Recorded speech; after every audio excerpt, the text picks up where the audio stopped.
Once upon a time, in a small town in upstate New York, a baby boy named John D. Rockefeller was born in 1839. Now you might think, who cares about another baby born in the 19th century? But hang on, this baby grew up to become the world's first billionaire and one of the richest dudes ever.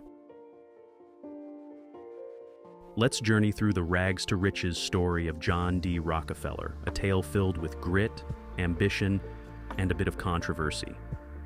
Early life, the making of a hustler. Rockefeller's early life was anything but glamorous. He was the eldest of 6 children in a family scraping by on a peasant farmer's income. His father, known around town as Devil Bill, was a colorful character who preferred conning people over honest work. Devil Bill was the kind of guy who'd disappear for weeks only to come back in a fancy carriage, showering his kids with toys and gifts. But don't be fooled, most of the time, young John and his siblings lived in a rundown house, wore ragged clothes, and went to bed hungry.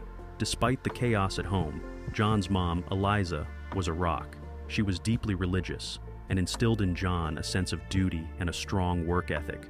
By the age of 10, John was already helping out on the farm and finding clever ways to make a buck.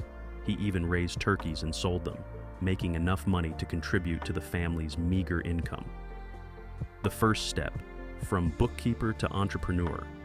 At 16, John decided it was time to get serious about earning money. He dropped out of school just 2 months before graduation to look for a job in Cleveland, Ohio. Easier said than done, though. Imagine being a 16-year-old kid going from one interview to another only to be laughed at because of your age. But John was relentless. After 6 weeks of constant rejection, he landed a job as a bookkeeper at a small produce commission firm. This job was a big deal for John. He learned the ins and outs of business, from dealing with suppliers to managing finances. He was so grateful for the opportunity that he celebrated September 26th, the day he got hired, as Job Day for the rest of his life. His hard work paid off, and he quickly became an indispensable part of the firm. Venturing into oil, the birth of Standard Oil. Fast forward a few years, and John had saved up a bit of money. Alongside a friend, Maurice Clark, he started his own business, Clark and Rockefeller, dealing in produce. But then, the oil boom hit Pennsylvania. Crude oil, often called black gold, was discovered, and everyone wanted a piece of the action. John saw an opportunity to get into the oil refining business, which was less risky than drilling. In 1865, after buying out Clark's share, Rockefeller went all in on oil. He rebranded the company as Standard Oil and began expanding aggressively.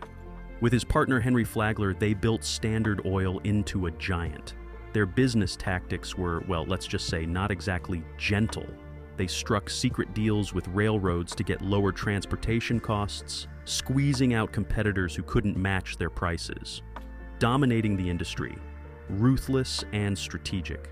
By the 1870s, Standard Oil controlled nearly 90% of the oil refining industry in the United States. Rockefeller's strategy was simple: eliminate the competition. He would slash prices to drive competitors out of business, then buy them out for pennies on the dollar.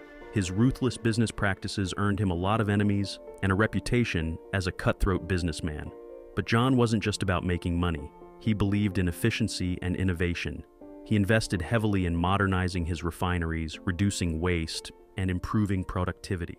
This not only cut costs, but also ensured that Standard Oil could withstand economic downturns better than its competitors. The South Improvement Company fiasco. One of Rockefeller's most notorious schemes was the formation of the South Improvement Company, SIC, in 1872. This was a secret alliance with major railroads to secure rebates on oil shipments, effectively giving Standard Oil a massive advantage. The plan backfired when the news leaked, sparking public outrage and violent protests. Competitors and the general public saw it as a blatant attempt to create a monopoly. The SIC was quickly disbanded. But the incident left a lasting stain on Rockefeller's reputation. Expansion and monopoly. The Cleveland Massacre. Rockefeller didn't let the SIC debacle slow him down. Instead, he doubled down on his efforts to dominate the oil industry. In what came to be known as the Cleveland Massacre, Rockefeller managed to buy out 22 of the 26 oil refineries in Cleveland within 6 weeks. Many of these were bought at bargain prices because the owners were scared of being crushed by Standard Oil. John's strategy was clear: control as much of the oil refining process as possible. He He believed that consolidating the industry under one roof would lead to greater efficiency and stability. And to some extent, he was right. Standard Oil's massive scale allowed it to weather economic storms that devastated smaller competitors, legal battles, and public backlash.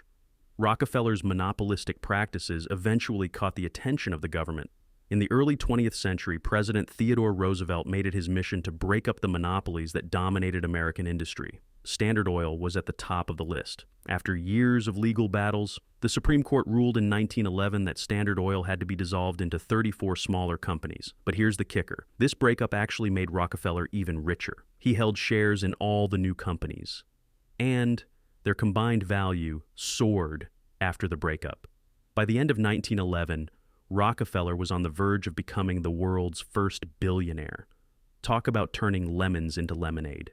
The philanthropic turn. As he grew older and wealthier, Rockefeller turned his attention to philanthropy. He had always been a devout Baptist and believed that his wealth was a gift from God to be used for the betterment of humanity. In 1913, he established the Rockefeller Foundation with a mission to promote the well-being of humanity. The foundation focused on two main areas: health and education. Rockefeller's donations funded medical research that led to breakthroughs in the treatment of diseases like hookworm and malaria. He also donated millions to educational institutions, helping to build schools and universities across the United States and around the world. Legacy: a controversial figure.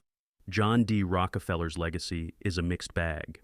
On one hand, he was a ruthless businessman whose tactics crushed many competitors and earned him a lot of enemies. On the other hand, he was a visionary who revolutionized the oil industry and a philanthropist who gave away a significant portion of his wealth to good causes. His story raises an interesting moral dilemma. Can the good deeds of a person outweigh their ruthless actions in the pursuit of wealth? It's a question that continues to be debated to this day. What is undeniable, however, is that Rockefeller's life is a fascinating tale of ambition, power, and the complexities of human nature. In the end, John D. Rockefeller lived to the ripe old age of 97, leaving behind a legacy that continues to influence the world. Whether you see him as a hero or a villain, there's no denying that he was one of the most influential figures in American history. So, there you have it.